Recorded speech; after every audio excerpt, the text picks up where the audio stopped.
In this video, I'm going to show you how to delete your Binance account permanently.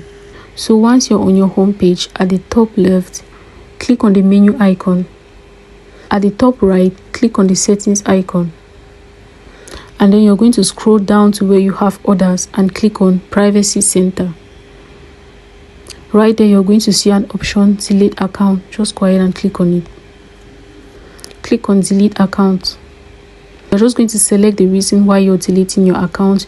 You can select either of these reasons, or if it's another reason, you can just click on others and type out the reason just here. Click on continue when you're done doing that.